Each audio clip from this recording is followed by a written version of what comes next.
Hello, Northeast Magnet. This is Principal Matt Kriesman. Today I'm going to share with you some information about what will happen if students return on November 12th. This is going to be a general safety overview. So the purpose of this is going to be to provide an overview about what school safety will look like for when you return on November 12th if the school board decides that we do that. So we'll give you kind of an overview of everything, and then you're going to get a little bit more detail about some of the school procedures from Mr. Teague tomorrow, and then you're going to get some more detail about classroom from Mrs. Nichols on Wednesday. So you're going to get a bunch of information from us over the next couple of days. The first thing to know is that when students return, when you return, things are going to look different. They just have to. I wish they didn't. We had a lot of plans to be able to do some things that I think were going to be fun, and we will do those things when we can. So it's my goal to be able to open the gym during lunch at some point, to be able to let you guys go down there. I'd like to run some tournaments, basketball tournaments and stuff down there, 3-on-3 basketball, some volleyball, different things like that during lunch. Obviously, that's not going to happen when we return, so we're going to have to get through the pandemic before we can start doing some of those things. So when you return, it won't be the same environment that you left, and I think you expect that. So what we want to look at first is if you have elected to return in person, these are some things you need to check before you come to school every day. So you're going to want to make sure that you don't have a fever. So if you have a fever, you're going to want to check your temperature. If you have a fever of over 100.4 degrees Fahrenheit, or any symptoms of a fever, including chills or severe shivering, muscle or body aches, cough not otherwise explained, shortness of breath, vomiting or diarrhea, new loss of taste or smell, any of those things, you should not come to school on those days. It's going to be better that we err on the side of caution. This is going to be something that we've talked to you about before. We've always really emphasized attendance, and attendance is important. That hasn't changed. It's just this year, with everything that's going on, you really need to make sure that you're being as safe as possible for yourself and for everybody else. So if you're not feeling great, you just don't feel really well, but you feel like you can participate in class, you can do that. You can stay home and still attend your classes remotely. You just will need to notify your teachers if you're going to do that. If you can't log in on days when you're at home, so you're having still technical difficulties, this is not a change. This is what we should be doing anyway. If you're having technical difficulties, it doesn't hurt for you to notify your teacher, but in order for you to be excused because of those technical difficulties, your parents are going to have to call in. So those attendance pieces are going to be the same. So there's a lot of stuff that we've done in the past to reward perfect attendance. We've had the giveaways at lunch. We're not going to be able to do those things right now because we don't want to encourage anybody to possibly come to school if they don't feel great. Really, let's all be careful. There are going to be times though where you feel like, yeah, I just don't feel 100%, but I think I could do my classes from home. There's no problem doing that. Just let us know. The attendance days, and this is going to be true for all schools across USD 259. So for all of the schools, if you're attending in person Monday and Tuesday, if your last name begins A through L, those are the days that you will attend. You'll be home on Thursday and Friday if your last name is A through L. On Thursday and Friday, if your last name is M through Z, those will be the days that you will attend in person. If you have siblings in the house that have different last names and you would like to attend on the same day, your parents can contact us and we'll kind of balance it out to determine which day has fewer people in attendance, and we'll move it we'll adjust it so that you will be able to attend on the same day. It just may be, a different day than what you had before based on how many people we have here. So we're going to try to keep it about as even as possible. And just so you know, we're looking at we have about 700 students, and somewhere around a little less than 400 of our students will be here in person. So each day it's going to be about half of 400. So somewhere between 180 to 200 students will be here in the building on those days. So this is going to be something that's going to be really important. If you're going to be here, we have to have 100% compliances on masks. And I'm going to talk about why they're important. There's all kinds of research that says masks will help keep students and staff safe. So this is something that we are going to expect that we do and that we do these things right. I know that there are some people who don't believe that, and that's okay. You can believe what you want to believe. What I'm going to ask you is, you do have people that you care about that are in this building who do believe that and who do go with the science on that. So if you don't believe that, we're going to ask that you wear it because you know that it's going to make other people feel safe too. So again, it does make us safe, but it also helps us feel like we're safe too. So please make sure that you're wearing it every day.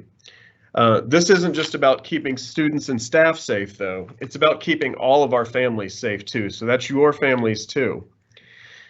I'm going to share something here. We have several staff members who are either vulnerable themselves or have someone at home who is. So I'm going to share with you 3 of our staff members, and it's not just limited to 3 staff members. We have others too, but I've got permission from 3 of them to talk to you a little bit about their situations. So these are some staff members that I'm concerned about. A couple of them because of things that are in their home. So Mr. Piercy is one. He has a mother-in-law who lives with him who is compromised, and COVID would not be good at all for her. So he's going to need to be really careful. So when you guys are moving around the building and you're thinking about safety, and you know you have Mr. Piercy and you know you care about Mr. Piercy, try to keep that in mind, because Mr. Piercy is going to have a lot on his mind trying to make sure that he's safe when he goes home every day where his mother-in-law is. Another person that you guys love is Mr. Taylor. And Mr. Taylor, many of you know, if you have Mr. Taylor, has a daughter who's definitely compromised too. And he's worked really hard to try to create the safest environment for students in his areas for drama and for vocal music and madrigals. But as you guys move through the building during the day, keep him in mind. You know, he really wants to make sure that he's protecting his daughter, and we can all help with that too. And the last person that I'm going to mention is one of our greatest relationship builders in the building, and this is Mr. Krettel. And Mr. Krettel's had some pretty serious health concerns too over the past few years. He's a man that I've known for over 25 years. He's somebody that I want us to think about too. He's going to be here. He's really excited to see students again, but we need to be thinking about him as we move about the day. If you don't have any of those teachers, just talking about those stories probably puts somebody else in mind for you. There's somebody out there that you come in contact with on a daily basis or a near daily basis that you're concerned about.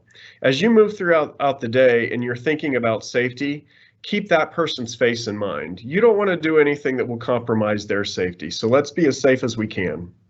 We do have 2 cloth masks for every student, and we'll get those to you. The last thing that I would say again is that we're in this together. Let's all look out for each other. So when we talk about masks and we say we need 100% compliance on this is what we're talking about. This is an example of a properly worn mask. And if you see this mask, you notice that it covers completely the mouth and the nose. So that's going to be really important. As you guys move around, you'll see people outside of Northeast Magnet and in other places where you see people wearing masks improperly. And here's going to be an example of this. If your nose is exposed, that's going to be an issue. You can't do that. Your mouth and your nose are going to need to be covered at all times. And that's going to be part of that safety issue. And you won't see staff members doing this either. Then this is the worst. This is where you see both the mouth and the nose exposed. So we need to make sure that we are back to this all the time and not this or this. And these are going to be things that we're going to be really strict on. This is going to be a hill to die on for us. We're going to do this right. Another thing that's going to be really important is that we wash hands often. Okay, and that's going to be each time you go to the restroom or any opportunity you get. And when you wash your hands, make sure that you're washing for 20 seconds. That's going to be important. You guys know this and you've been hearing this a lot, but I feel like I need to remind it. When you can't wash, use hand sanitizer. So Miss Yoder Graber and Miss Nab did an experiment at the beginning of the year with our old hand sanitizer just to show you that the new hand sanitizer that we're going to have in the building, if you look at the old hand sanitizer, you can see the bacteria just after a couple of days growth, and you look at the new hand sanitizer, it's definitely better. It doesn't take place of washing your hands, but when you can't do that, make sure that you are using that hand sanitizer, and teachers will give you an opportunity to use that every block. Another change that we're going to have to make this year is going to be student IDs. We're going to start taking pictures for IDs for students who are going to be in person shortly after we return. So we'll probably run that through advocacy, and we'll have you come down, we'll get pictures of you, and then we'll get your new IDs printed. We're going to wear those IDs beginning this year, and then in subsequent years, we're going to continue to wear those IDs. We've reached a point where we're big enough that we really should be wearing IDs. It's a safety issue for you, for everybody, so that we know who's in the building.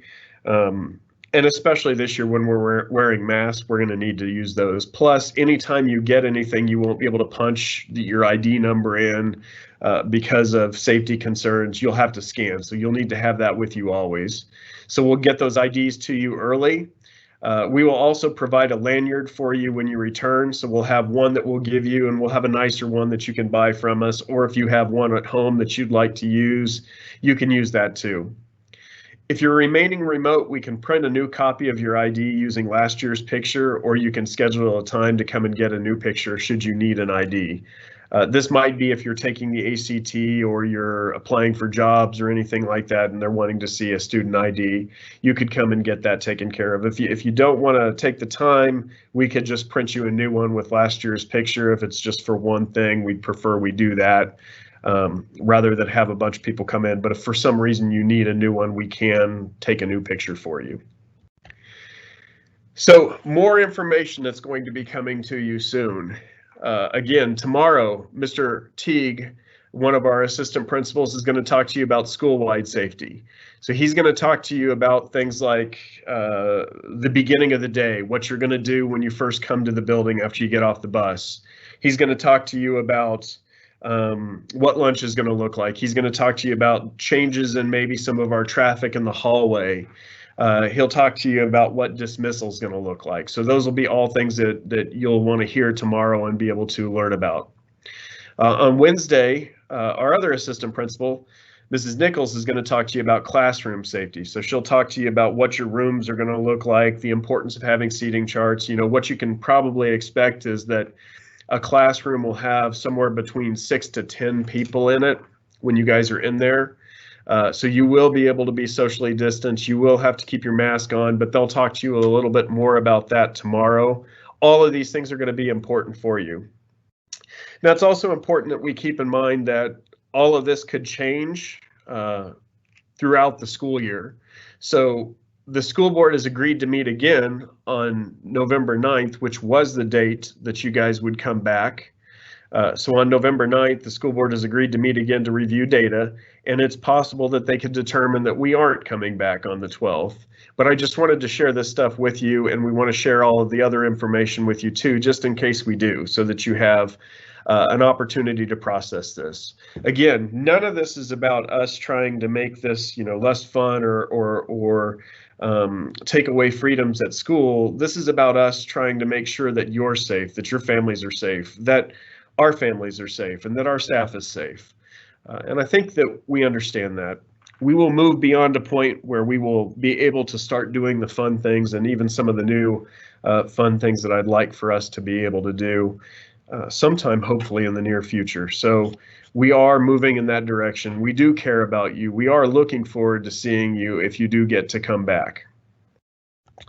A couple other things to think about. Safety is our top priority, and it's just got to be right now. And as we move through this, you know, this is going to be frustrating for you in some places, just like this whole semester has been frustrating, or this whole first 9 weeks in a lot of ways has been frustrating.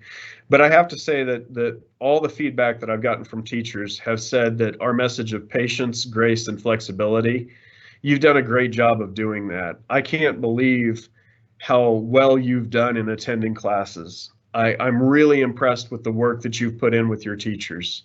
I get constant good reports back about our students are being great, our families are great. Really appreciate that. I want to throw this last thing out there. We are reaching the end of the quarter, which is this week. So we need to make sure that our last day is Thursday, that any late missing work that you guys have got in, we need to get that in, and it'd be really nice to get that in by Wednesday. So that asynchronous Wednesday that you guys are going to have is a really great day to finalize that work. We do have more failing grades right now than we normally do at this point. Kind of expect that. I know this is more difficult, but remember that we have to make those classes up if we don't get through. So do everything you can this week to try to get those grades caught up, especially in your hours 1, 3, and 5. So your first 3 periods of the day. Those go on your transcript as half of your credit beginning at the end of the week. So please, finish as strong as you can, and then we'll come back and we'll start over again. Again, many thanks for everything that you guys have done. You've been outstanding. We really look forward to having you back in person at some point. We will get some of you back, it sounds like maybe on November 12th. And then, we will move to a point where hopefully we'll have you all back and we'll be able to do the things that we've always done well. And you guys will be able to enjoy the freedoms that you used to have, and then maybe even some additional freedoms. Last thing is, we will get through this together, and we are in this together. Northeast has a great family environment, and we've really appreciated the cooperation and the partnership that we've had from teachers, students, and families. Thank you all. We love you. We look forward to seeing you again.